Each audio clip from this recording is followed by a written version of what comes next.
This is Ladders. I've only done one master clue, but there's no question I've been incredibly lucky. We got the bloodhound on the very first master clue we completed. Today, we can't do master clues anymore, but we are not done with the collection log just yet. We're working our way towards a master tier 3rd age item, and elite clues hold the key. Fighting the mimic is a chance reward from elite clues and offers a roll on the 3rd age drop table. So we're doing as many elite clues as possible and hoping for the best.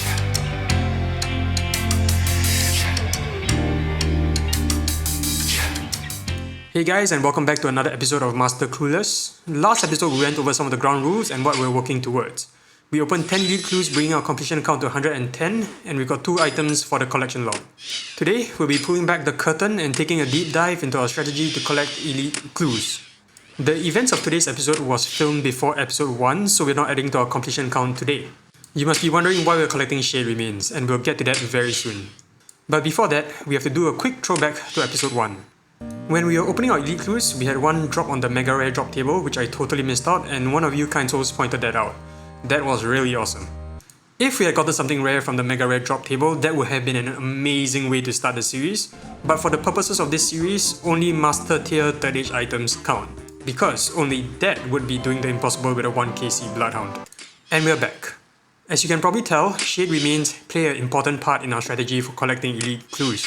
So today, we're going to do a loot video from 1000 Urium shades. We're almost done collecting all the shade remains that we need, and I'll see you guys in a minute. So we have just finished collecting 1044 Urium shades. I can't pronounce this to save my life, so I'm just going to call them golden shades, because you know, they're gold. We also have 132 keys in the bank, so we're going to see how many keys we get from the shades, subtract the original 132 keys, and figure out a key drop percentage. And then we're going to continue our loot video from the total number of keys we collected. Okay, it's time to go. I'm gonna load up on 26 remains and 26 redwood pyre logs per trip. And because we completed the Mauritania hard diaries for the lakes, we can use that to teleport directly to Birdie Rod. From here, it's a short run north to Morton where we can start burning the shade remains.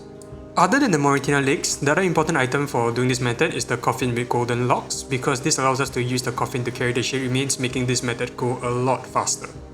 From here, we drop some logs, take out the remains from the coffin, set the logs and remains on the pyre, say a little prayer, and collect the keys. And the key would show up on the nearby pedestal.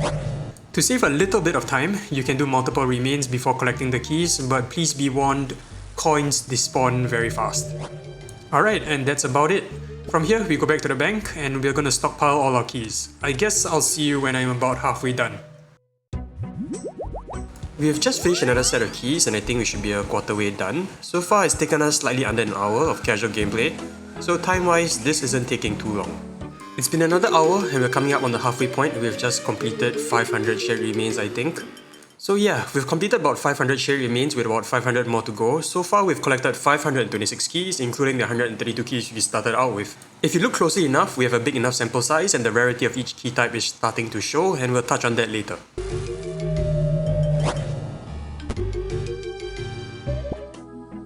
I'm back and we're finally done with our 1044 shade remains.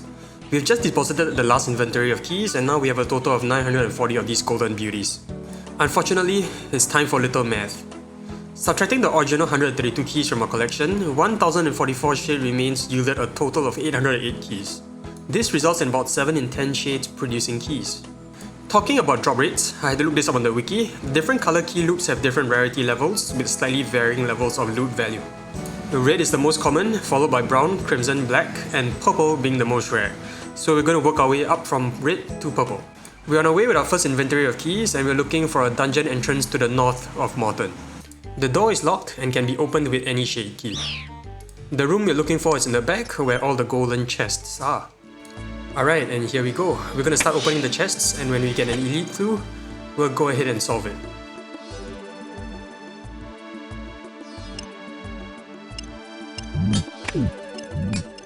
We are almost done with our first inventory, and as you can see, we have many alkables. We'll be tracking our progress using a loot tracker, so don't worry about that.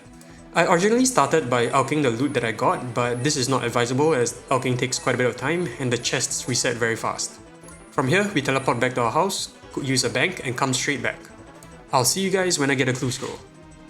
And we have our very first clue scroll from the chest. Now would be a very good time to talk about the drop rates. Let me get away from these guys. The drop rate for an elite clue from any of these chests is about a 1 in 150, and that sounds like a big number, but because opening the chests is a very fast process, This took no time at all. Let's go do this clue. This should be the last step of the clue scroll before we head back to Morton to finish off the rest of the keys. And there we go, done. So for now, this would be the main way we'll be collecting most of our clue scrolls, and we will be working on it constantly. We're going to finish off the rest of the 940 keys and see how many clue scrolls we get. It's been a few hours and we finished off our red, brown and crimson keys, and now we are on black. When editing the video for the sake of good content, I decided to skip over the opening of most of the chests, and now we're going to go into the loot review from all 940 keys.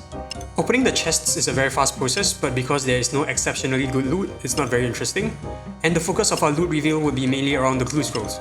Starting off with the red keys, we opened 202 chests, receiving a total of 2.43 million GP. We got plenty of alcohols and minigame uniques, but most impressively, we got 2 clue scrolls, putting us well under the drop rate of 1 in 50-ish, showing just how overpowered this strategy is. Next up are the browns. We opened 179 chests for a total of 2.12 million GP. We once again got a good number of alcohols, but only 1 clue scroll this time, bringing us closer to the 1 in 150 drop rate.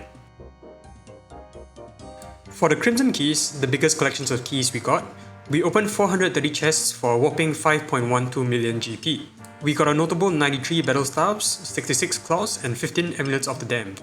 However, we only got 2 clue scrolls in 430 chests, which is slightly above drop rate, but again, the speed of opening these chests make up for it. Wrapping things up with the black and purple keys together, we got 728k from 59 purple chests and 860k from 79 black chests. This time, we only got 1 clue scroll from a purple chest. Putting all the numbers together, we collected a total of 11.2 million GP from 940 gold keys, and received a total of 6 elite clues, putting our total drop rate at a decent 1 in 150.